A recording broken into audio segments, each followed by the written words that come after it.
우리 옆에 사람이랑 이렇게 함께 고백해 보겠습니다. 하나님이 생명이십니다. 아멘. 하나님이 생명이십니다. 아멘. 주일에 교회 아침에 도착해서 교역자실에 들어갔는데 이렇게 선물이 한 20개 정도, 핑크색 종이 가방이 20개 정도 준비되어 있는 거예요. 이게 뭘까 했는데 담임 목사님이 저한테 이야기를 하시더라고요. 제가 이제 미래 준비팀을 담당해서 섬기고 있는데, 미래 준비팀에 유아, 유치부, 유초등부, 청소년부, 청년부 이렇게 있어요.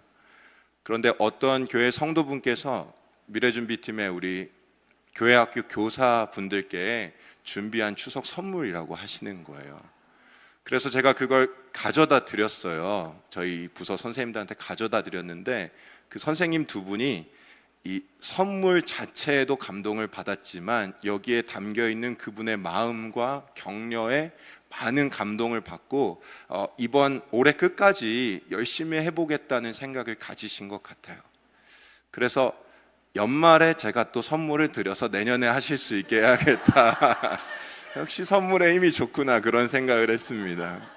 제가 여러분한테 선물을 해달라는 게 아니고요, 여러분들 다음 세대를 위해서 기도해 주시기 바랍니다. 이런 응원과 사랑, 무엇보다도 기도가 있을 때에 우리 선생님들을 통해서 우리 다음 세대 아이들이 반드시 살아날 것입니다. 오늘 본문에 보니까 그렇게 교회를 섬기는 성도님처럼 한 선지자를 섬겼던 수넴 여인의 이야기가 등장을 합니다. 오늘 우리가 읽은 본문은 수넴 여인이 가지고 있는 아들, 그에게 허락된 아들이 죽어서 그 여인에게 이 아들에 대한 말씀을 선언해준 선지자인 엘리사에게 갔던 일입니다. 그리고 그 엘리사가 돌아와서 어떤 그 집에 일들이 일어났는지를 보여주는 본문이에요. 이 여인에게 아들이 죽었다는 것으로 오늘 본문이 시작을 하죠.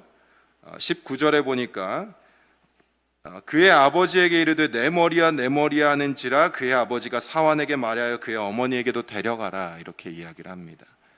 한 아들이 있었는데 그 아들이 아버지가 추수하러 가는 지역에 갔다가 머리가 자꾸 아프다고 하는 거예요.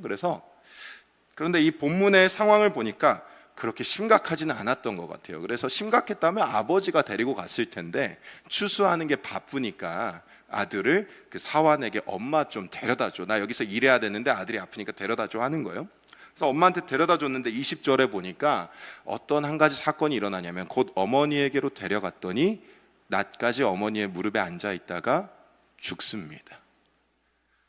이 본문을 해석하는 여러 가지 이야기들이 있어요. 신학자들도 그렇고 성경 연구하는 사람들 여러 가지로 해석하지만 본문의 정황상 머리가 아픈 아이가 별일이 아닌 것 같아서 어머니에게 갔어요. 이 어머니도 매우 응급한 상황이었다면 제사장에게 갔거나 치료를 해야 할 여러 가지를 시도했을 것입니다만은 그 정도는 아니었던 것 같아요. 그래서 무릎에 대고 좀 쉬게 했겠죠. 그런데 갑자기 죽은 겁니다. 저도 제 아이가 죽지는 않았지만 이런 경험을 한 적이 있어요. 저희 첫째 딸이 매우 어렸을 때, 돌이 안 됐을 때일 거예요 아마. 하루는 집에 있는데 오전부터 계속 애가 설사를 해요. 그리고 계속 토를 합니다.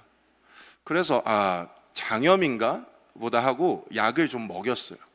병원을 이렇게 자주 가기 힘든 상황이었나? 어쨌든 장염인 줄 알고 집에 있던 약을 먹어서 조금 진정되는 것 같다가, 근데 또 다시 토를 하고 또 설사를 하고 이래가지고 좀 지켜보고 있었는데 저녁이 오후가 되니까 애가 떼굴떼굴 굴러요.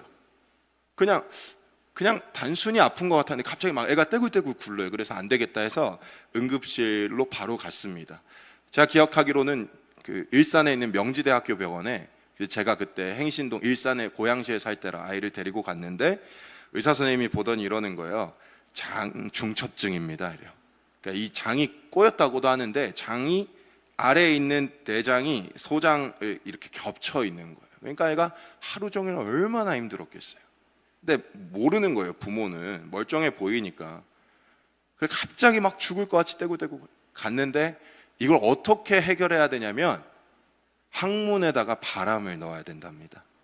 항문에 바람을 빡 쏴가지고 장이 꼬여있으니까 팍 한 번에 풀어야 된다는 거예요.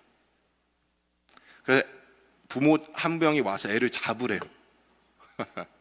어떡해요? 제가 잡았죠. 딸인데 잡았는데 바람을 팍 넣는데 애가 막 자지러지죠. 막 기절하듯이 고함을 지르면서 혈변이 이제 나오더라고요. 그러면서 이제 한 며칠 동안 입원을 했던 기억이 납니다. 그때 막 정신이 하나도 없는 거예요. 애가 막 고함고함 지르고 애 잡으라고 하지, 막 수술실 들어가지.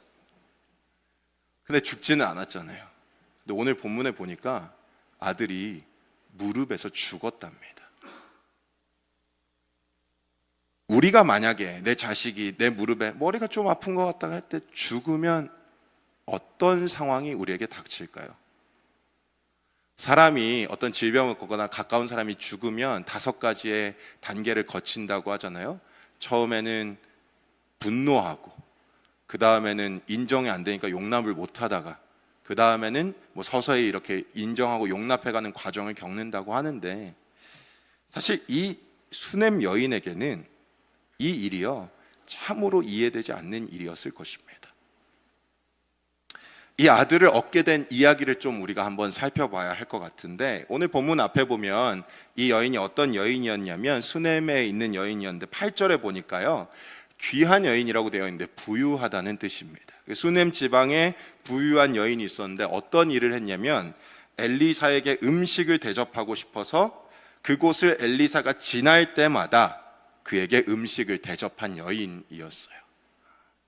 이 여인의 섬김이 음식에서 그치지를 않습니다. 10절에 보면요 어떤 일을 하냐면 남편이랑 이야기를 해서 우리 집에 위에 다락방이 하나가 있는데 그 다락방에 선지자가 좀 쉴 수 있게 해줬으면 좋겠습니다. 우리 집에 들르실 때마다 그곳에 들어가서 쉬게 해줍시다, 이렇게 이야기를 합니다. 이 여인이 왜 엘리사를 이렇게 극진히 대접을 했을까요? 왜? 하나님의 사람이기 때문에 그렇겠죠. 그럼 하나님의 사람인데 왜 그녀가 섬겨야 했을까요? 하나님의 사람에게 귀한 섬김을 내어주면 귀한 것으로 보답받기 때문입니까? 엘리사가요 너무 고마웠던 나머지 그의 사환 게하시와 함께 이 여인에게 내가 너에게 무엇을 해줄까 이렇게 물어봅니다. 그래서 왕에게나 사령관에게 무슨 구할 것이 있냐? 이렇게 이야기를 해요. 그러니까 그 여인이 아니요, 저는 이 마을에서 이 백성들이랑 같이, 마을 사람들이랑 같이 지내는 게 너무 행복해요, 이렇게 이야기하는 거예요. 그러니까 주변의 사람들에게도 평판이 너무 좋았던 여인이었던 거죠. 그러니까 이 여인은 뭘 바라고 선지자를 섬긴 것이 아닙니다. 왜 섬겼을까요? 선지자는 나비라고 합니다. 당시에 북이스라엘의 갈멜산을 중심으로 엘리사가 이 사역을 시작했는데 그가 말씀으로 하나님께서 이스라엘 백성들에게 무엇을 요구하시고 원하시는지를 선포하고 다녔습니다. 그 여인은 말씀의 사역의 귀중함이 무엇인지를 아는 것입니다. 이 엘리사라는 선지자의 말씀을 통하여 도저히 고쳐지지 않을 것 같던 북이스라엘에 하나님의 생명이 임하는 것을 그녀는 알았기 때문에, 주의 말씀에 능력이 있고 주의 말씀이 이 세상에서 가장 중요하고 그 말씀을 선지자가 선포하기 때문에 그를 쉬게 하면 말씀의 능력이 더욱 흥황할 것을 알기 때문에 그녀가 섬긴 것이에요. 사랑하는 성도 여러분, 그녀의 집에 무슨 일이 일어났습니까? 그녀는요 남편은 나이가 많았고 그녀는 태문이 닫힌 상태였는데 엘리사가 그녀를 위해 하나님께 기도를 했습니다. 그리고 그녀에게 다음 해에 너가 임신할 거야, 이렇게 이야기해요. 그러니까 17절에 이렇게 이야기하죠. 여인이 과연 잉태하여 한 해가 지나 이때쯤에 엘리사가 여인에게 말한 대로 아들을 낳습니다. 이 아들은요 그 여인이 아주 귀한 집 여인이라고 했잖아요. 부유하다고 했잖아요. 아무리 부유해봐야 뭐합니까? 그 집의 유업이 그녀 이후에는 끊기게 될 텐데, 그런데 하나님이 그 하나님의 말씀을 귀하게 여기는, 하나님에게 생명이 있다고 믿는 여인의 섬김에 생명으로 갚아주신 거예요. 사랑하는 성도 여러분, 지금 이 수요 기도에 나와서 예배 드리는 거 계산기 두드려 보면요 사실은 멍청한 일입니다. 일주일에 3일째가 제일 피곤한 날 아닙니까? 좀 쉬어야 나머지 목금도 일할 거 아니에요. 근데 이 시간 교회 앞에 나와서 예배를 드린다는 건요 세상이 볼 때는 매우 미련한 일이죠. 주일마다 주일을 성수하는 일은 어떻습니까? 오늘 우리 오전에 사랑의 전도단 처음 모였어요. 2학기 첫 개강했는데 모여서 전도하러 밖에서 나가서 괄시하고 그닥 좋은 시선을 보내지 않는 사람들을 만나면서 전도하는 일이요, 세상의 시선으로 볼 땐 미련한 일이죠. 그러나 거기에 생명이 있는 줄 믿으시기 바랍니다. 우리가 교회를 섬겨야 하는 이유는 무엇입니까? 이 교회에 하나님의 생명이 있기 때문이고, 우리가 이 교회를 섬기고 성도들을 섬길 때에, 사랑할 때에 우리의 삶에 하나님이 그 생명의 역사를 이루실 것입니다. 그렇게 귀한 아들이 생겼는데 문제는 뭐냐면 죽었다는 거예요. 죽었어요. 자식이 죽었어요. 이 여인이 어떤 행동을 합니까? 우리 21절 같이 한번 읽겠습니다.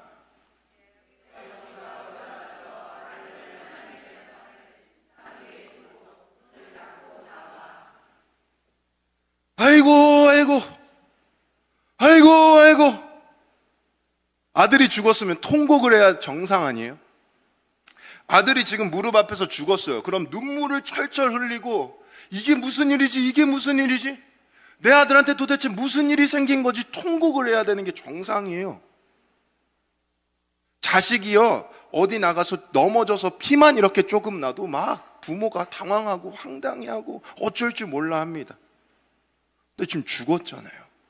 그런데 이 여인의 이 행동이 도무지 해석이 되지 않아요. 올라가서 아들을, 하나님의 사람을 쉬게 했던 그 침상에 내려놓습니다. 문을 닫고 나와요. 그리고 22절에 보니까 남편을 불러서 사환 한 명, 그러니까 자기 집에 종 한 명하고 또 나귀 한 마리를 보내달라고 해요. 그 다음에 얘기하는 게 하나님의 사람에게 달려갔다 오겠다고 이야기를 합니다. 남편한테 아들이 죽었다고도 이야기를 안 해요. 남편한테 아들이 죽었다고도 얘기 안 합니다. 그냥 하나님의 사람에게 가겠다고 한 거예요. 23절에 제가 이 남편의 행동을 보고 아들이 그렇게 중한 병이 아니었다는 확신을 가지게 됐어요. 23절에 보니까 남편이 이렇게 이야기를 해요. 초하루도 아니고 안식일도 아닌데 그대가 오늘 어찌하여 그에게 나아가고자 하느냐. 그러니까 아들이 어떻게 된지는 묻지도 않잖아요, 지금. 그러니까 별일 아니었던 거예요. 그런데 그에게 별일이 하나가 있는데 그게 뭐냐면 초하루도 아니고 안식일도 아닌데 이 유대의 이스라엘 사람들은 월삭이라고 해서 초하루에 하나님께 나아가서 제사를 드렸고요, 안식일마다 제사를 드렸어요. 그런데 이 여인이 엘리사가 갈멜산에서 사역을 하는 동안에는 그곳에 가서 예배를 드렸던 것 같아요. 그게 이 여인의 루틴이었던 거예요. 잘 생각해 보면 그 여인은 선지자를 섬겼을 뿐만이 아니라 선지자가 아들을 주었을 때 그 아들을 받은 것에 그치지 않고 선지자와 함께 하나님께 드리는 제사를 매일의 그의 삶 속에서 보여줬다는 것입니다. 남편이 인정할 정도로 말이죠. 제가 제대로 된 목사가 되는 기준이 어디 있을까 생각을 많이 해봅니다. 결론이 뭔지 아세요? 우리 아내가 우리 남편은 진짜 목사가 맞다 이렇게 인정하면 진짜 목사일 것 같아요. 진짜로. 근데 이 아내는요, 남편이 그렇게 예배하는 사람인 줄 알 만큼 예배하는 사람이었던 거죠. 여인이 남편에게 평안을 빕니다 하고도 출발을 합니다. 근데 엄청 빨리 갑니다. 24절에 보니까요, 내가 말하지 아니하거든 나를 위하여 달려가기를 멈추지 말라고 합니다. 사실 여인의 몸으로요, 사환이 모는 나귀를 타고 갈멜산까지 간다는 것은 매우 험하고 힘든 일입니다. 그런데 아무렇지도 않게 가는 거예요. 드디어 갈멜산으로 도착합니다. 여러분, 여인이 왜 이렇게 갈멜산으로 달려갔을까요? 왜 이렇게 엘리사가 있는 곳으로 달려가야만 했을까요? 이런 생각이 문득 듭니다. 아들의 생명을 하나님의 엘리사를 통해서 허락하셨으니까 아들이 죽었을 때도 그 생명을 새롭게 살리실 수 있는 능력이 하나님께 있겠다. 그래서 여인이 갔을까요? 물론 있겠죠. 물론 그 여인의 마음 한켠에 그 마음이 있었을 것이라고 생각을 합니다. 그런데요, 하나님의 사람이 멀리서 그녀를 보고요, 먼저 사환을 보냅니다. 이 사환을 보내는 게 자기가 직접 나가지 않아서 게을러서 그런 게 아니고 유대인의 정통 방식이 사환이 먼저 가서 귀한 사람을 맞이하는 것이 유대인의 풍습이기 때문에 그래요. 26절에 엘리사가 사환에게 이렇게 말하라고 해요. 그를 맞아, 그 여인을 맞아서 너는 평안하냐, 내 남편이 평안하냐, 아이가 평안하냐 물어보라고 해요. 평안합니까? 그녀는 평안합니까? 아이는 평안합니까? 전혀 평안하지 않아요. 죽음의 그림자만이 지금 그 여인과 그 아들에게 드리워져 있습니다. 그래서 여인이 뭐라고 대답합니까? 평안하다, 샬롬이라고 인사를 합니다. 그리고 하는 행동 27절에 보니까 산에 이르러 하나님의 사람에게 나아가서 그 발을 안아요. 게하시가 가까이, 사환이 가까이 와서요, 그 여인, 어디 네가 지금 선지자의 발을 잡고 있냐? 그런데 하나님의 사람이 이렇게 이야기합니다. 우리 같이 읽을까요? 가만두라, 그의 영혼이 괴로워하지만은 여호와께서 내게 숨기시고 이르지 아니하셨도다. 띄워주세요. 그의 영혼이 괴로워하지만은 여호와께서 내게 숨기시고 이르지 아니하셨도다. 발을 잡고, 선지자의 발을 잡고 우는 여인이에요. 평안하냐? 여인, 남편, 아이가 평안하냐고 물어봤을 때 그녀가 평안하다고 대답을 했어요. 그런데 하나님의 사람 앞에서는요, 그녀가 펑펑 발을 잡고 우는 거예요. 그러니까 엘리사가 이야기하죠. 그녀의 영혼이 괴로워하지만 여호와께서 내게 숨기시고 이르지는 아니하셨다. 이 말이 도대체 무슨 말일까? 일단 첫 번째, 엘리사는요, 그녀의 영혼이 괴로워한다고 하는 사실을 깨달았습니다. 그런데 보면 육체가 괴로워한다고 하지 않아요. 영혼이 괴로워한다고요. 사람이 눈물을 흘리고 얼굴이 시뻘개지고 힘든 티를 내면요, 육체가 괴로워하는 걸 지금 보는 거예요. 사실 우리는 다른 사람의 슬픔을 보고요, 그의 영혼이 슬픈지 아닌지는 분간할 수가 없습니다. 그의 영혼을 보시는 분은 딱 한 분 누구십니까? 하나님밖에는 없습니다. 그녀의 진짜 슬픔이 무엇인지 이미 아시는 거죠, 하나님이. 그런데 여호와께서요, 엘리사에게요, 영혼의 슬픈 이유와 괴로워하는 이유는 안 알려주셨대요. 자, 보세요. 주인공이 지금 3명인 거예요. 수넴 여인 괴로워하고 있죠. 엘리사가 하나님의 뜻을 알았지만, 영혼이 괴롭지만 하나님께서 그 뜻은 숨기셨어요. 그리고 하나님이 숨기신 내용이 하나님께 지금 있는 거예요. 그러니까 한 여인의 슬픔을 두고 3명의 등장인물에 지금 시선이 쫙 교차되고 있는 것을 하나님께서 일부러 보여주시는 거예요. 제가 독특하다고 느끼는 건, 하나님이 엘리사한테 알려주면 되잖아요. 왜 숨겼을까? 그리고 엘리사는 왜 숨긴다고 말을 했을까? 저는 이게 의문인 거예요. 28절에 여인은 이렇게 이야기를 합니다. 그때 여인이 이렇게 말해요. 내가 내 주께 아들을 구하더이까? 나를 속이지 말라고 내가 말하지 아니하더이까 하니. 그러니까 여인한테 엘리사가 그 전에 아들이 네가 있을 거야 라고 이야기하니까 여인이 말 같지는 않은 소리 하지 말고 나 속이지나 마세요 이렇게 이야기했는데, 지금 그 얘기를 똑같이 여인이 돌려주고 있는 거예요. 그러니까 내가 아들을 구했습니까? 내가 아들 필요 없다고 하지 않았어요? 이렇게 이야기를 하는 거예요. 근데 읽다 보니까요, 이 말이 내 아들 죽어서 나 슬퍼요. 왜 나한테 아들 줬어요? 이렇게 아들 죽어서 슬플 것 같은 거를 내가 알았으니까 너무 힘들어요. 이 이야기일까요? 아니에요. 이 여인의 지금 이 심정은 무엇이냐면, 하나님께서 나에게 허락하신 아들에게 무슨 일이 생겨서 내 영혼이 괴롭다는 것을 지금 엘리사에게 이야기하고 있는 거예요. 즉, 하나님이 이 여인의 괴로움이 무엇인지를 알고 있다는 엘리사의 말에 이 여인도 응답하고 있는 거예요.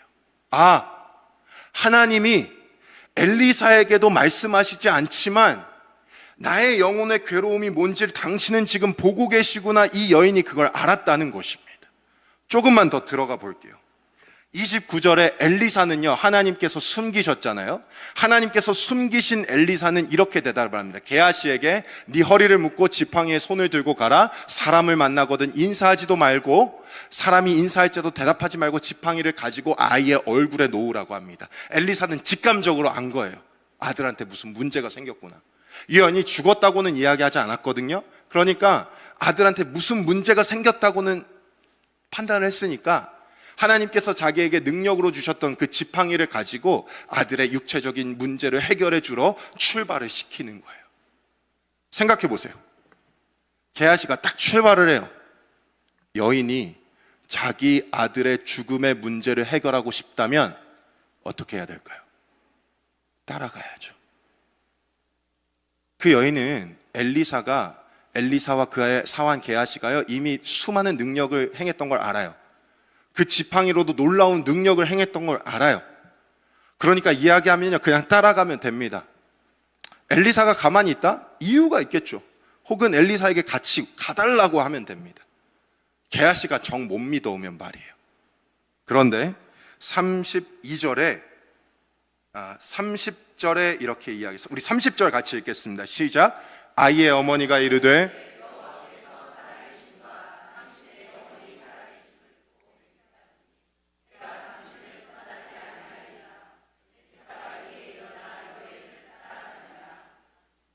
여기서 성경은요, 지금 본문까지는 수넴 여인을 그라고 합니다. 오늘 본문은 뭐라고 시작해요? 30절 아이의 어머니. 그녀에게는요 수많은 역할이 있어요. 아내의 역할도 있고 딸의 역할도 있겠고 많겠죠. 그런데 지금 이 본문은 아이의 어머니의 역할을 가지고 있는 엄마로서의 그녀를 보여주고 있는 거예요. 그런데 그 여자가 뭐라고 해요? 엘리사한테 내가 맹세합니다. 하나님의 살아계심과 당신의 영원히 살아계심을 두고 맹세하니 당신을 떠나지 않겠다고 말해요. 무슨 말이에요? 하나님의 살아계심과 당신의 영혼의 살아계심을 두고 맹세한다는 거예요. 이런 말이죠. 하나님이 그녀의 괴로움을 아시지만 엘리사에게 이야기하지 않았죠. 하나님이 살아계셔서 엘리사에게 말씀하셨고 엘리사가 여인에게 이야기했을 때 여인과 하나님의 마음이 괴로움 안에서 통한 것으로 보입니다. 그래서 여인은 확신한 거예요. 내가 가지고 있는 괴로움은 하나님이 아시는구나. 그런데 엘리사가 게하시와 지팡이를 보내요. 아들의 육체를 살리기 위해서 보냅니다. 그때에 그녀는 안 거예요. 지금 엘리사가 영혼을 위하여 게하시를 보낸 것이 아니라 육체를 위하여 그의 지팡이를 보냈다는 사실을 깨닫는 것입니다. 그래서 그녀는 선지자의 영혼에다가 이야기하는 거예요. 하나님께서 당신의 영혼과 나의 영혼과 하나님이 하시는 괴로움과 내가 아는 괴로움, 이 하나를 지금 연결하고 계시기 때문에 나는 아이의 어머니지만 아이에게로 가지 않고 당신 앞에서, 하나님 앞에서 떠나지 않겠다고 하는 것입니다. 이게 무슨 말인지 아십니까, 여러분? 아들이 죽었는데 아들을 살리는 것이 이 여인의 첫 번째 목적이 아니었다는 거예요. 아들이 죽었을 때 하나님이 무엇을 원하시는지 그녀는 알고 싶다는 것입니다. 아들의 생명이 사라진 그 순간에도 모든 생명의 주인이신 하나님이 나의 인생 가운데 무엇을 원하시는지 그녀는 알기 원한다는 것입니다. 하나님이 자기의 자식보다, 나의 인생보다 먼저라고 고백하는 거예요. 사랑하는 성도 여러분, 이것이 믿음입니다. 믿음이 무엇이냐면요, 하나님이 생명이시다라는 것의 전제 조건 앞에 아무것도 안 붙이는 거예요. 우리에게는요, 생명을 좌지우지하는 것들이 참 많이 있어요. 첫 번째 호흡, 두 번째 심장 박동, 세 번째 뇌, 네 번째 이 모든 것들을 관장하는 우리의 몸, 다섯 번째 이 몸을 아름답게 가꾸어 줄 수 있는 돈, 내 돈을 만들어 줄 수 있는 직장, 내 직장과 함께 나의 어떤 경제적인 것들, 또 내 몸을 가지고 관계를 맺는 나의 가정, 이런 것들이 우리가 소위 생명이라고 말하는 것들 범주 안에 포함되어 있어요. 그런데 하나님이 생명이라는 것은요, 그 모든 것들의 근본이 하나님이라는 것입니다. 그러나 인간은 하나님이 생명이시다, 하나님이 생명을 주셨지만 그 안에 내 생명이 더 중요하다고 여기는 것이 사람이에요. 어떨 때는 그래, 나는 괜찮아요. 여러분, 저는 이 말을 여기에다가 한번 넣어봤어요. 사도 바울이 이렇게 고백하잖아요. 나의 달려갈 길과 주 예수께 받은 사명 곧 주의 복음을 전하는 일에는 나의 생명도 조금도 아끼지 아니한다. 나의 생명은 오케이, 자식의 생명도 조금도 아끼지 아니한다. 이거 하실 수 있으세요? 서정원, 서정혁, 서정연의 생명도 조금도 아끼지 아니한다? 그런데 하나님이 원하시는 것은 어쩌면 하나님이 생명이시다 앞에 아무것도 놓지 않기를 원하시는 거예요. 지금 이 여인의 모습을 하나님께서 왜 보여주실까요? 오늘 본문을 읽는 열왕기 하의 독자들은 어떤 독자들입니까? 북이스라엘 다 망하고 남유다 다 망하고 아수르 바벨론에 다 망해서 포로기에 있을 때에 이스라엘 백성들에게 하나님께서 주신 말씀이다, 이거예요. 그들은 하나님이 생명이시다는 것 앞에다가 수많은 잔가지를 붙여버렸어요. 그래서 망했어요. 그런데 그 망한 그들에게 하나님이 수넴 여인의 모습을 통해서 뭘 보여주고 싶으신 거예요? 너희는 진짜 내가 생명인 걸 알고 있어? 자식의 생명도 조금도 아끼지 않고 나의 뜻이 먼저라고 생각해서 내 앞에서 울부짖고 있는 이 여인의 모습을 보면서 너희는 이제야 내 마음을 알겠어라고 하나님께서 말씀하시는 거예요. 사랑하는 성도 여러분, 이 믿음이 우리에게 있습니까? 우리가 선교사님들을 왜 위대하다고 말할까요? 그분들은 이걸 알기 때문이에요. 하나님이 생명이시다. 이걸 알기 때문이에요.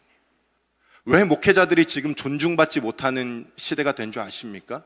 성도들이 볼 때 목회자가 하나님이 생명이신 거 말고 다른 것에서 생명을 너무 많이 찾기 때문이죠. 여러분, 성도 스스로 성도를 바라볼 때는 어떨까요? 한국 사회가 한국 교회를 존중하지 않는 이유가 무엇일까요? 하나님이 생명이시다라는 거 앞에다가 다른 수많은 미사역으로 너무 많이 갖다 붙여놨기 때문입니다. 가톨릭의 교황은요, 한국에 도착하자마자 수많은 언론의 집중을 받고 사람들이 막 존중해요. 왜요? 어떤 미디어 언론 플레이를 한다고 할지라도 그들의 모습에 볼 때 그들은 하나님이 생명이시라고 생각하고 그 길을 달려가는 것처럼 보이거든요. 그 가톨릭의 문제점들을 개혁하기 위해 나온 교회가 지탄을 이루받는다는 사실은 결국 우리가 믿음이 없다는 것을 여실히 증명하는 것이죠.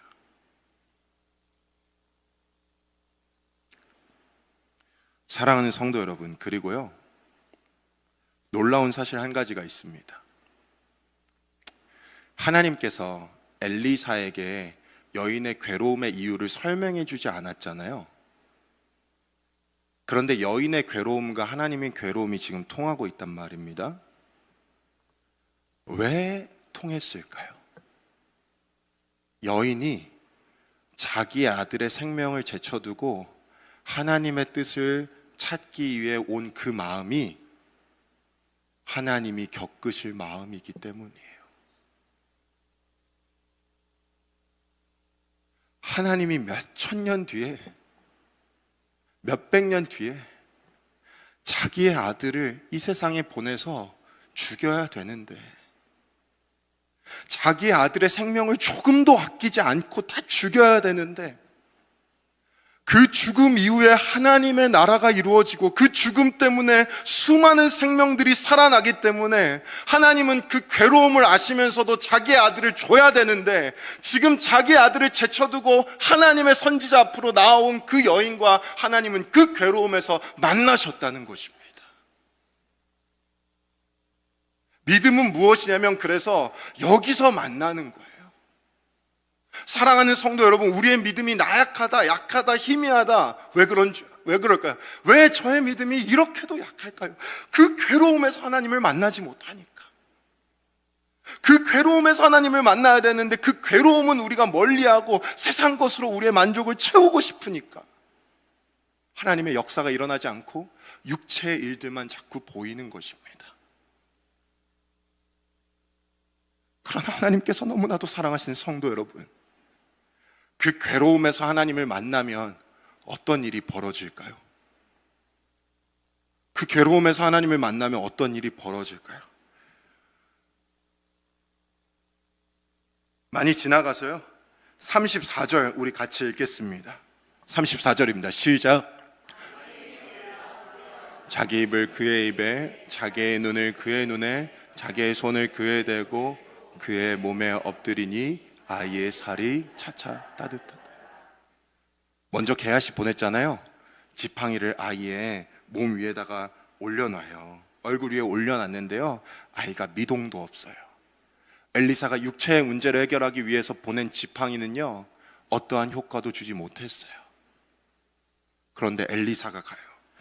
엘리사가 보니까요, 아이가 하나님의 말씀을 존귀하게 여겨서 선지자의 방을 만들어 놓은, 즉 여인이 하나님께 생명이 있다고 고백했던 그 집의 공간에 아이가 있으니까 자기가 거기로 올라갑니다. 그리고 아이랑 둘만 있어요. 선지자로서의 자기의 능력을 보여주려면 어떻게 해야 될까요? 거실 한복판에 놔둬야겠죠. 아이의 시신을. 다락방으로 올라가서 문을 닫고 둘만 있어요. 33절에 보니까요, 엘리사가 여호와께 기도합니다. 저는 이 기도할 때 드디어 엘리사가 깨달았다고 생각해요. 게하시가 지팡이를 뒀을 때 안 돼요. 그 전에 지팡이로 수많은 일을 벌였는데, 그런데 안 거예요. 육체의 일이 아니라 영혼의 일이구나. 어떻게 합니까? 아이 위에 올라 엎드려 자기 입을 그의 입에, 자기 눈을 그의 눈에, 자기 손을 그의 손에 댄다는 거예요. 사랑하는 성도 여러분, 하나님의 믿음으로 하나님이 나의 생명이시다라고 고백하면서 우리에게 생명 주신 하나님의 마음과 만나면 어떤 일이 일어나는 줄 아십니까? 하나님의 입이 나의 입에, 하나님의 눈이 나의 눈에, 하나님의 손이 나의 손에, 하나님의 모든 당신의 몸이 우리의 몸을 덮는 그 은혜를 경험하게 된다는 것입니다. 이것이 어떻게 나타나실까요? 인카네이션. 예수 그리스도께서 어떻게 하셨어요? 인간과 같은 몸으로 이 땅에 오셨어요. 우리가 짊어져야 할 이 인간이 죽음으로써 해결해야 할 그 죽음을 예수님이 모든 온몸으로 다 받아내셨어요. 엘리사는 그 먼저 표적을 보여주는 거예요. 아들에게 가서 아들이랑 쫙 포개면서 너의 죽음이 나의 죽음이다라고 그가 인정하는 거예요. 너의 죽음을 살리기 위해서 내가 너를 덮겠다. 우리가 진짜 믿음을 가지고 주님께 나아간다면 주님이 그 자리에서 우리의 생명을 영원한 생명으로, 죽음을 소망으로 바꾸어 주시는 줄 믿습니다.